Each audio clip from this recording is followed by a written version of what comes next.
राधे राधे भक्तों, राधे राधे हरे कृष्णा भक्तों। आज मैं आप लोगों को बामन एकादशी की कथा सुनाने जा रही हूँ।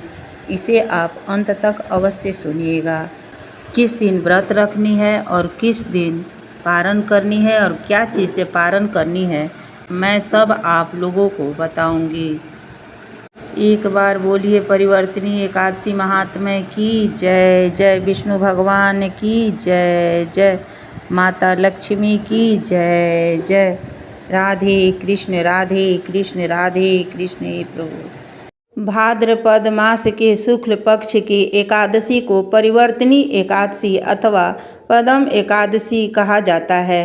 यह व्रत धार्मिक दृष्टि से अत्यंत महत्वपूर्ण माना जाता है, क्योंकि इसे व्रतों में सर्वोत्तम और पुण्य प्रदान कर कहा जाता है। शास्त्रीय मान्यता के अनुसार इस दिन व्रत, उपवास और विष्णु भगवान की उपासना करने से अत्यंत कोटि यज्ञों के तुल्य फल प्राप्त होता है। पुराणों में वर्णित मिलता है कि इस दिन भगवान विष्णु शेष नाग की शैया पर योग निद्रा में रहते हुए करवट बदलते हैं। अतः इस एकादशी को परिवर्तिनी अर्थात करवट बदलने वाली एकादशी भी कहा जाता है। इस समय धर्म, कर्म, दान, पुण्य और देव कार्य विशेष फलदायी हो जाती है। कथा के अनुसार सतयुग में बलि नामक महान पराक्रमी दैत्यराज ने तीनों लोकों पर अधिकार कर लिया था।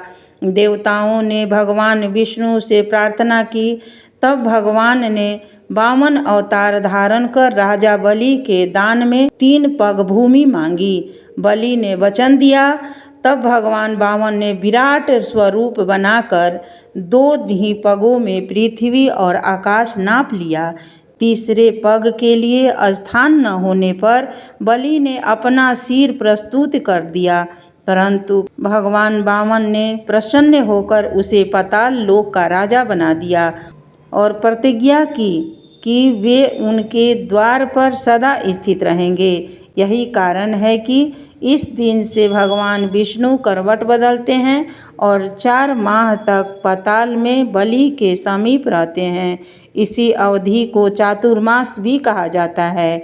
इस व्रत के प्रभाव से मनुष्य को समस्त पाप नष्ट हो जाते हैं और उसे मोक्ष मिलती है। व्रत की विधि: पहला, प्रातः स्नान कर संकल्प लें और व्रत का आरंभ करें। दूसरा, भगवान विष्णु का पूजन करें, उन्हें तुलसी दल, पीले पुष्प, धूप, दीप, नैवेद्य अर्पित करें। तीसरे, दिन भर उपवास कर हरि नाम स्मरण करें। चौथा, रात्रि में जागरण तथा भजन कीर्तन करना विशेष फलदायी माना जाता है। पांचवा, द्वादशी को ब्राह्मणों को भोजन कराकर दान दक्षिणा देकर व्रत का समापन करें। शास्त्रों में कहा गया है कि इस व्रत को करने से मनुष्य को अखंड पुण्य, आरोग्य और धन की प्राप्ति होती है तथा अंत में परम धाम की सिद्धि होती है। यह व्रत पापों का नाशक और मोक्ष प्रदायक है। अब आप जाने किस दिन एकादशी करनी है और किस दिन क्या चीज़ से पारण करनी है। एकादशी का पर्व सभी को 3 सितंबर बुधवार को एकादशी की व्रत करनी है और 4 सितंबर गुरुवार को पारण करनी है। इस दिन दही अवश्य दान करनी है। पारण प्रातः से दिन भर पारण करनी है।